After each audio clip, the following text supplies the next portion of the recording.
You know, a friend of mine called yesterday because when people are struggling, they reach out.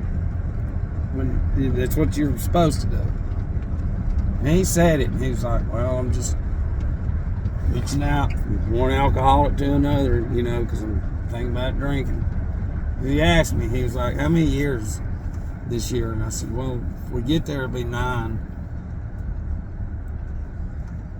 But it brought up something. Because my whole world's falling apart. And I've learned how to just block it off. Because it's not real anyway. It's fucking crazy. But anyways, he doesn't understand the experience. See, that's what this nation doesn't want you to have out of. They don't want real stories. Not just mine, others. Of hearing nationwide of how one of my experiences in detox. Okay, I can't remember. I've got it written down in the notes, my journals back home. But this man had not drank in like 16 years or 17 years. His wife told him if he ever drunk again, she was going to leave him. Well, she was pregnant when she told him that, which was 16 or 17 years ago, or prior to him coming in there. Okay? So their son now would be like 18. Okay, well, in that detox in Atlanta, I remember he come in and we were talking and he was like, I hadn't had a drink in that many years, going on 2 decades. And he turned into that monster that some of y'all know about. There's a monster inside of us that when we cross over, there's a monster. And see, what people don't realize is I that's experience for me. That's more to register to my brain that there's no amount of time that you can let go by to where you can successfully drink again, ever. Ever. The brain has been destroyed. The chemical makeup, I mean, trust me, the people that say you got a fucking problem are worse than the alcoholics. The chemicals and the pills and the sugar and the additives and all that, it's worse. It's crazy, but they have full reign. But do you understand what I'm telling you? You know, once you cross over, you know, you got a demon in you. But the only person that came to see this guy, this older man, was his 18-year-old son. And I have replayed this shit in my head over and over. Because, see, the wife had probably gone through mortal hell with this man through the alcohol spirit. And she made a final ultimatum. And she said, I'll leave you the next time you drink. Well, she wasn't even there in the detox. That's how many years had gone by. Just like how that monster doesn't forget who the monster of alcohol is, the individuals don't either. The boy was there. It was fucking so emotional. Y'all have no idea. You have no idea how strong that story could be in the nation right now. Sorry, man, we got CNN. We got to get so hateful Nazi propaganda in our head. Yeah. I know. But anyways, looking back now, that boy had no fucking idea. And I guarantee you that boy saw that monster. That's why he was sitting in there crying with his daddy.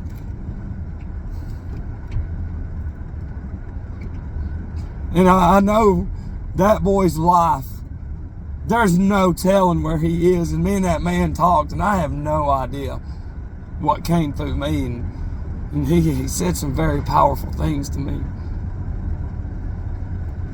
But to even, nobody can process that. They're so hateful and racist that they can't even see the power of a young man never knowing a monster living inside his daddy from a prior life that his family probably kept from him. Let's not talk about that. And then his son saw it. And I've got that monster, and it wants to come out, but I'm not going to let it. But you could see the confusion in the boy. Now that where I'm at now, I can see it clear as day.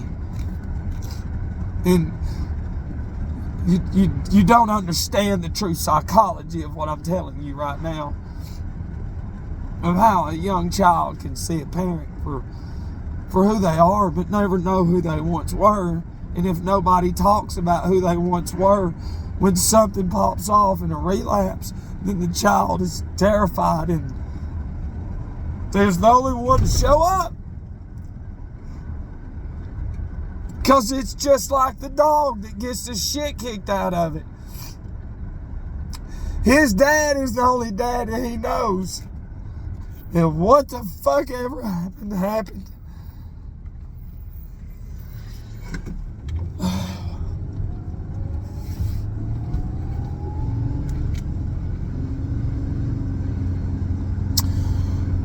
And that's one of the reasons why I will never drink. Ever. It was meant for me to see things that y'all have seen is gone, that God wants you to remember. It's gone. There's nothing in there from all the toxins and chemicals and the hate and the Nazism you get from all that bullshit. It was so fucking powerful.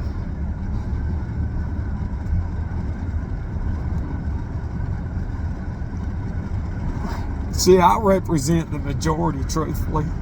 Me and others who ain't afraid to show humility. And I remember I got there, and fuck, I think I've got the mugshot. Jesus, dude, I looked horrible.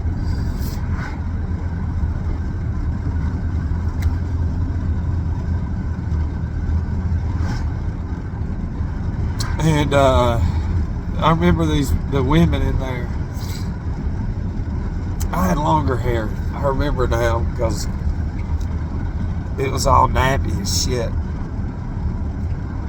And one of them girls come over there. Black girl, she brought me a fucking something to tie my hair up so I wouldn't look so crazy.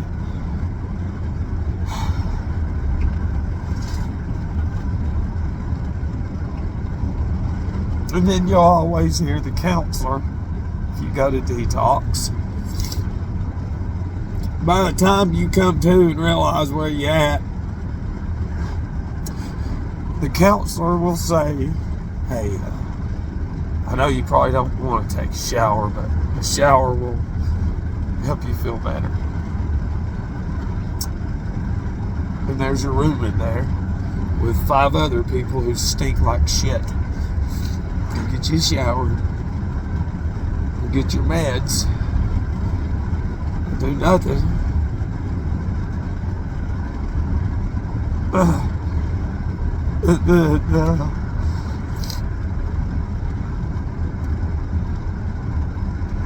This fuck, I didn't realize this was gonna happen. The sad thing about it is I did write this stuff in the beginning, but what's written out is like, people can't, it's like how it was an undercover diagram for God.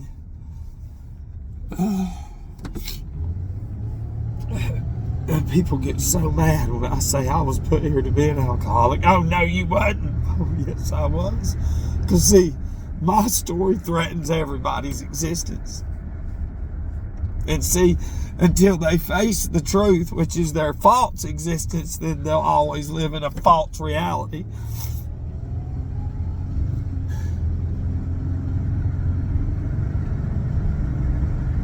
And I don't want you to look at. Y'all are better off not looking. You just go on not knowing. and just leave all that other dumb shit up to me and others. You know,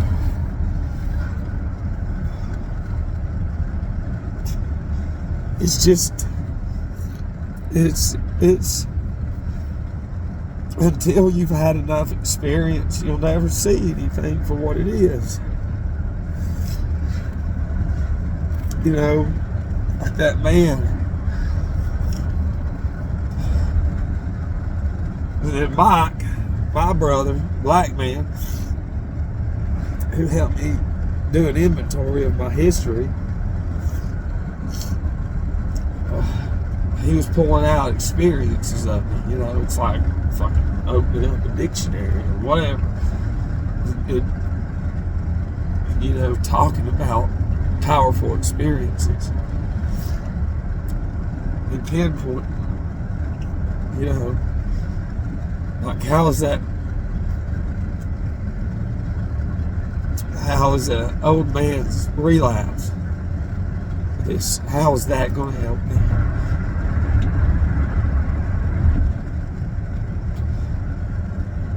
Until you see it, you always think you can get away with the next drink.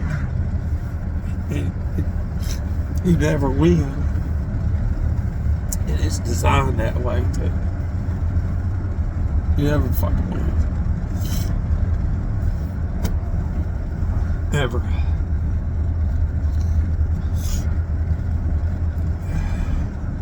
But this is what I do as I ride around.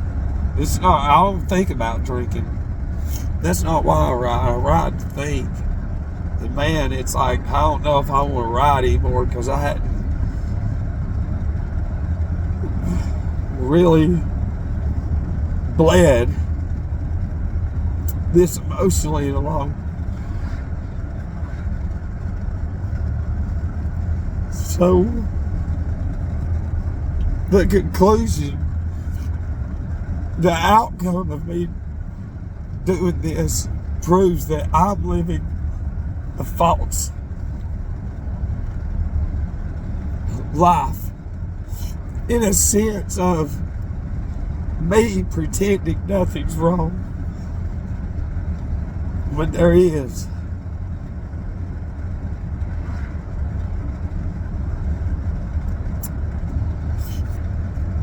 This world don't want you to get it out.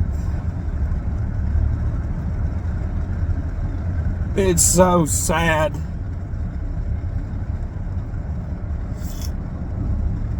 That we're in this situation, but it is what it is. I'm just sitting here. I don't want no fucking pity party. This is who I am today. I can't fake the funk. I can't do it. I'm spent. Boy, once you get hit though with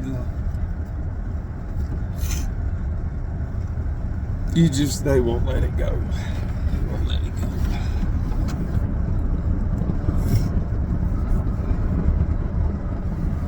I guess I got a long way to go. It's a good reality check with my recovery though.